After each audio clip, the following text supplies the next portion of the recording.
रक्षा मंत्री राजनाथ सिंह ने कहा, प्रधानमंत्री नरेंद्र मोदी की दूरदृष्टि और विजन के बल पर 2047 तक बनाएंगे विकसित भारत।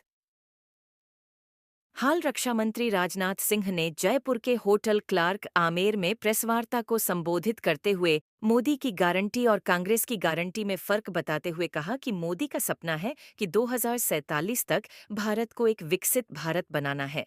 मोदी कुछ महीने या वर्षों की बात नहीं करते हैं, वे दशकों और सदियों की बात करते हैं। संपूर्ण भारत देश यह मानता है कि विश्व की सबसे विश्वसनीय राजनीतिक पार्टी, जिसकी कथनी और करनी में कोई अंतर नहीं है, ऐसी कोई पार्टी है तो भारतीय जनता पार्टी है। एक ओर प्रधानमंत्री मोदी की गारंटी है, जिस पर हर वर्ग, समुदाय और क्षेत्र के लोग विश्वास जता रहे हैं, वहीं दूसरी ओर कांग्रेस की झूठी गारंटियां थीं, जिस पर स्वयं कांग्रेसियों को ही विश्वास नहीं था। रक्षा मंत्री राजनाथ सिंह ने कहा कि आज दुनिया के राष्ट्राध्यक्ष भी यह मानते हैं कि विश्व में 21वीं सदी भारत की है। अंतर्राष्ट्रीय जगत में भी भारत के प्रति भरोसा बढ़ा है। 2014 में भारत की अर्थव्यवस्था विश्व में 11वें स्थान पर थी, आज वहीं भारत 5वें स्थान पर पहुंच गई। भारत ही नहीं, अंतर्राष्ट्रीय जानी-मानी वित्तीय संस्थाएं भी कहने लगी हैं कि वह दिन दूर नहीं जब 2027 आते-आते भारत दुनिया के टॉप 3 कंट्री में शामिल हो जाएगा। इसमें अमेरिका, चीन और भारत होगा। सबसे पहले तो मेरी तरफ से आप सभी का स्वागत है। आज ये राजस्थान में 2 सार्वजनिक सभाओं को संबोधित करने के बाद आप सभी प्रेस के मित्रों से मैं मिल रहा हूँ। बीकानेर और झुंझुनू की सभाओं को मैंने संबोधित किया है। आप जानते हैं 2014 में देश के क्या हालात थे। 2014 में यह देश, इस देश में एक हताशा और निराशा का माहौल था। महंगाई और भ्रष्टाचार से हमारा देश जूझ रहा था और अर्थव्यवस्था और देश की व्यवस्था दोनों कराह रहे थे। उसके बाद 2014 में प्रधानमंत्री के रूप में मोदी जी का आना, उनके नेतृत्व में एनडीए की सरकार का बनना और सरकार के कामकाज को देखने के बाद इस देश की जनता में इस सरकार के प्रति भरोसा और विश्वास तेजी के साथ बढ़ा है। आज मैं कह सकता हूं कि आज दुनिया के राष्ट्राध्यक्ष भी यह मानते हैं कि इस विश्व में 21वीं सदी यदि किसी की यह है तो हमारे भारत की है। इस सीमा तक केवल भारत में ही नहीं बल्कि अंतर्राष्ट्रीय जगत में भारत के प्रति एक विश्वास, भारत के प्रति एक भरोसा बढ़ा है। ऐसी स्थिति पैदा हुई है।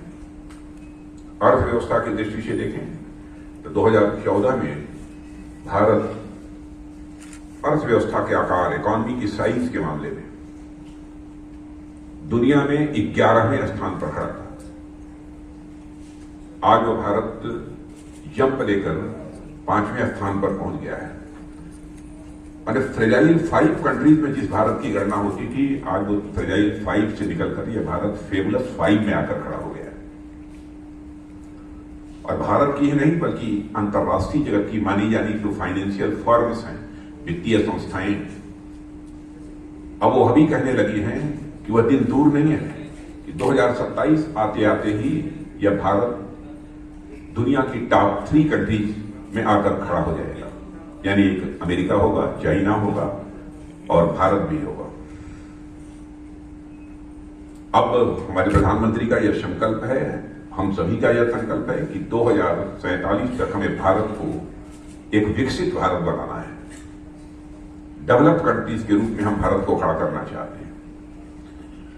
प्रधानमंत्री कुछ महीने और वर्षों की बात नहीं, वो बात यदि करते हैं तो दशकों की करते हैं, सदियों की करते हैं। बराबर प्राइम मिनिस्टर की दृष्टि दूर की होती है। और आज जिस तेजी से काम हो रहा है, मैं विश्वास के साथ कह रहा हूं कि हर व्यक्ति यह महसूस कर रहा है कि देश का भविष्य उज्जवल है और देश का भविष्य उज्जवल होने के प्रति समस्त देशवासी इस समय पूरी तरह से आश्वस्त है। सारा भारत यह भी मानता है क्रेडिबल पॉलिटिकल पार्टी, सर्वाधिक विश्वसनीय राजनीतिक पार्टी जिसके वर्ड्स और डीड्स, जिसके कृति और कथन में कोई अंतर न हो, जिसके कहने और करने में कोई अंतर न हो, ऐसी यदि कोई पॉलिटिकल पार्टी भारत में है तो वह भारतीय जनता पार्टी है। और हमारी गवर्नमेंट की भी क्रेडिबिलिटी पर कोई भी प्रश्न चिन्ह नहीं लगा पाया। हमारी साख, हमारी विश्वसनीयता, हमारी क्रेडिबिलिटी भारत में ही नहीं सारी दुनिया में बढ़ी है। और यह बात मैं कह रहा हूं, इसके पीछे कुछ आधार है हमारे। जब जब हम लोगों ने इलेक्शन मैनिफेस्टो जारी किया, इलेक्शन मैनिफेस्टो में जो भी हमारे कमिटमेंट थे, जो हमारे वादे थे, अक्षरशः हम लोगों ने उस वादे को पूरा किया है। चाहे वो राम मंदिर का सवाल हो, चाहे धारा 370 का हो, चाहे नागरिकता कानून का हो, या 3 तलाक का। अब 3 तलाक के मुद्दे को लेकर किस तरीके से हाय तौबा कांग्रेस और कुछ अन्य so called secular political parties के द्वारा पैदा करने की कोशिश की गई, हाय तौबा गजब हो गया, इनको ऐसा नहीं करना चाहिए। दूसरे धर्मावलंबियों का मामला है। बहनों भाइयों, चाहे हिंदू हो, मुस्लिम हो, चाहे क्रिश्चियन हो, चाहे यहूदी हो, चाहे पारसी हो, जो भी यदि भारतीय नागरिक है, तो सभी की मां बहन हमारी भी मां बहन है। उसकी सुरक्षा, उसके मान सम्मान को के प्रति एक भरोसा पैदा करना, ये हमारी जिम्मेदारी बनती है और इस काम को हम लोगों ने किया है।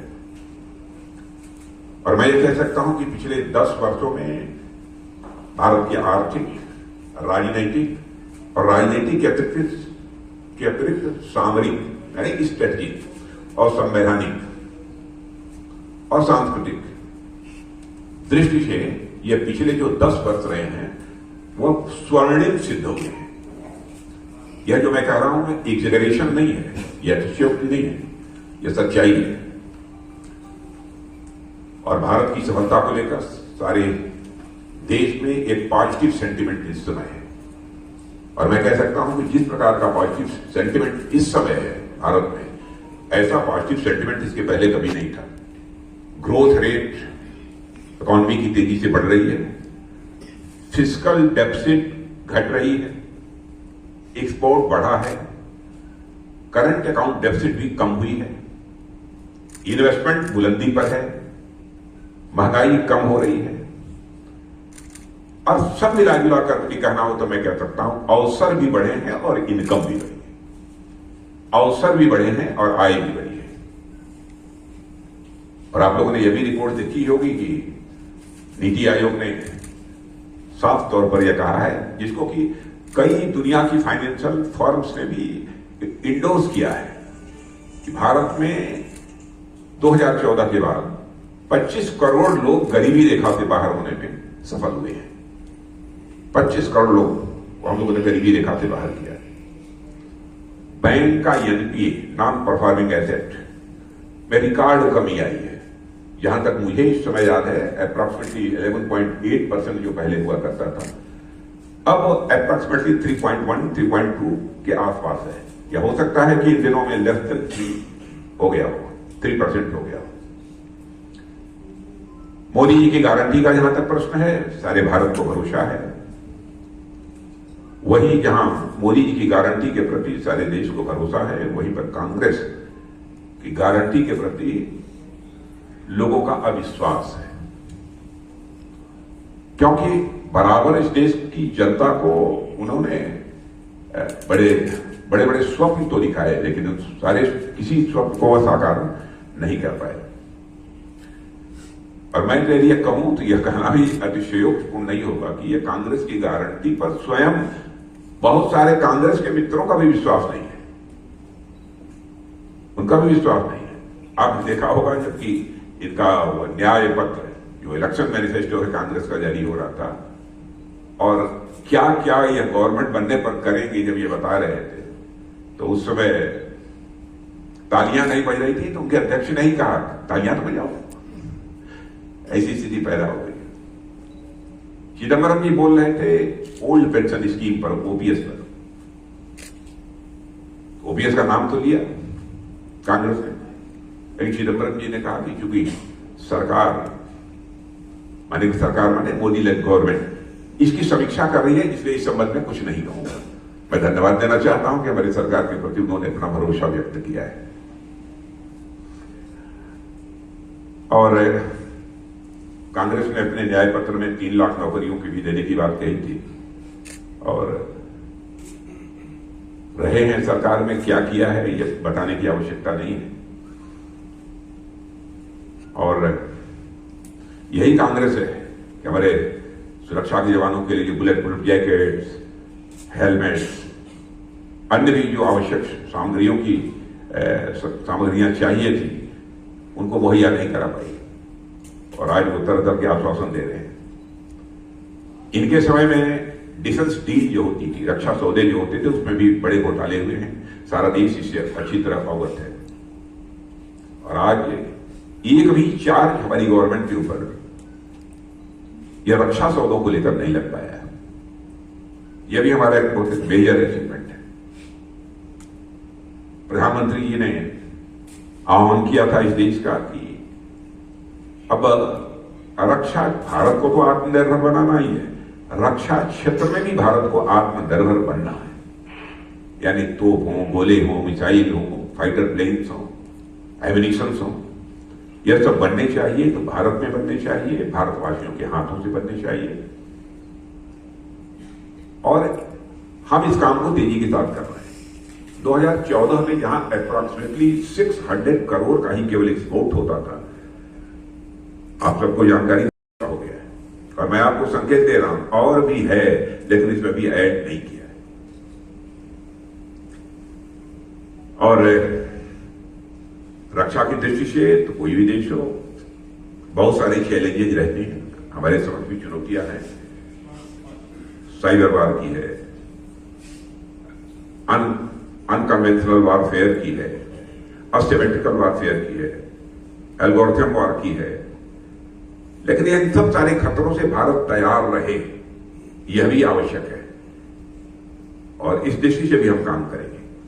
लेकिन रक्षा तैयारियों के बारे में एक चीज मैं स्पष्ट कर देना चाहता हूं, भारत रक्षा की दृष्टि से अपने को मजबूत कर रहा है तो दुनिया के किसी देश पर आक्रमण करने के लिए नहीं, अपनी सुरक्षा के लिए। क्योंकि आज तक जो भारत का इतिहास रहा है, भारत ने दुनिया के किसी देश पर न तो कभी आक्रमण किया है, न तो दुनिया के किसी देश की 1 इंच जमीन पर कब्जा किया है। यह भारत का चरित्र है। कांग्रेस ने जो अपना ये न्याय पत्र जारी किया है, अब इन्होंने पिछड़ों के बारे में, वंचितों के बारे में, जैसे लगता है कि इनके कंसेप्ट की क्लैरिटी ही ना। यही कांग्रेस ने काका कागलकर रिपोर्ट वो ठंडे बस्ते में डाल दिया था। मैं याद दिलाना चाहता हूं देशवासियों को, मंडल कमीशन की रिकमेंडेशंस का इन्होंने विरोध किया था। पिछड़े वर्ग के लिए जो कमीशन बना हुआ है, उस कमीशन को इन्होंने संवैधानिक दर्जा नहीं दिया था, बल्कि इनके द्वारा कई सामाजिक न्याय विरोधी कदम उठाए गए थे। और मैं दावे के साथ कह सकता हूं कि हमारी सरकार ने सामाजिक न्याय को सही अर्थों में लागू किया है, तहे दिल लागू किया है।